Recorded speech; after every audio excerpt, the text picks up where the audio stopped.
The sharp crack of gunfire split the dusty range. But it wasn't the sound that made heads turn, it was the silence after.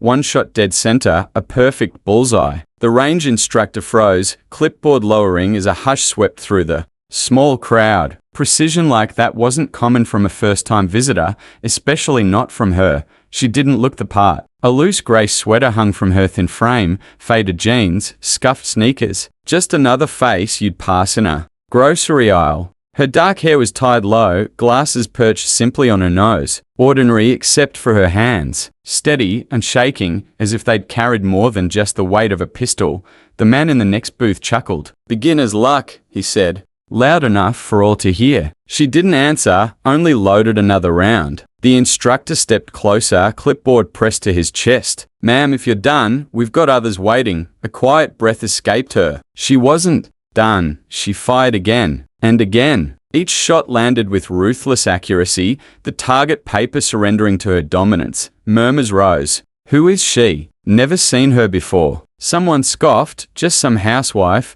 but not everyone dismissed her. From the far end of the range, a man watched, eyes narrowing. His uniform was modest, but the insignia on his chest spoke volumes. Special Forces, Captain Aaron Blake, decorated, sharp, trained to notice what others missed. His gaze wasn't on her aim, it was on the faint ink peeking from beneath her sleeve. Most civilians wouldn't recognize it. Aaron did. Two interlocked daggers over a skull wreathed in laurel, the mark of the Ghost Battalion. A unit so classified it existed only in whispers. Soldiers without records, missions without reports. Those who bore the mark weren't good. They were the best. And the Ghost Battalion had been dissolved years ago, most never returned. Yet here she stood. Aaron stepped forward, boots crunching gravel. The instructor's voice broke the quiet. "Ma'am, I'm going to have to ask you if she can stay." Aaron cut in. The instructor hesitated. "Sir, with respect, she can stay." Aaron's eyes locked on hers. "In fact, I'd like to shoot alongside her." She nodded faintly, neither grateful nor dismissive. The crowd shifted uneasily. Some left whispering, others stayed, curiosity pulling them closer. Aaron took the booth beside her,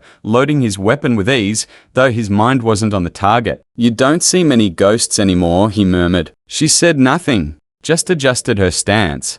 "I lost good men in a failed extraction," Aaron continued. "Ghost team went in. Only one came out. Left no name, just the mark." Her silence was heavy, ancient. Aaron fired, hitting the outer ring. She fired dead. Center. The instructor hovered nearby, uncertain. Aaron reloaded, hands less steady. "The one who made it out saved my brother's life. I've been trying to find them ever since." Her breathing never changed. "They say ghosts don't talk," Aaron said quietly. "But if you meet one, you should thank them for the smallest moment." Her hand paused. He caught it. "They also say ghosts reveal themselves only when they choose to."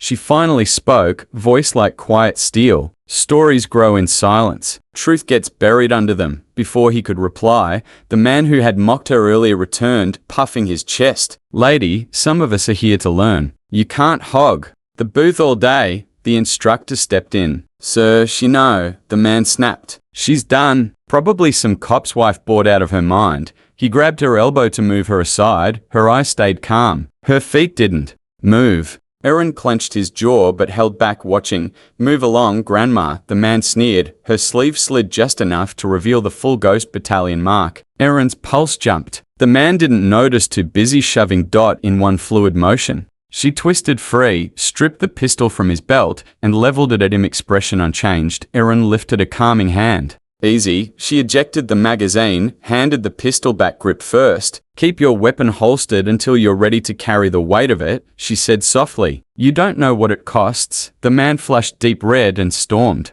out, slamming the gate. No one followed. Aaron exhaled, respect deepening. "I read every report on that mission. There was nothing. No names, no bodies. Just whispers. They say the ghost who survived never returned to the field." She didn't respond. "I always believed they didn't die," Aaron said. "They just chose to disappear." Her gaze met his at last. "Some battles are easier to fight when no one's watching." His throat tightened. "Some of us are still watching, still grateful." A heavy stillness settled. "I can arrange clearance," he offered gently. "Your service deserves recognition." Her faint smile carried sadness. "Service isn't a debt to collect." Before they sent us in, we knew we weren't coming back. That was the contract, but you did come back, Erin whispered. Pieces come back, she said quietly. The rest stays where it was left. Erin's chest burned. I just wanted to say thank you. She gave a slight nod, almost imperceptible, then walked away past the instructor,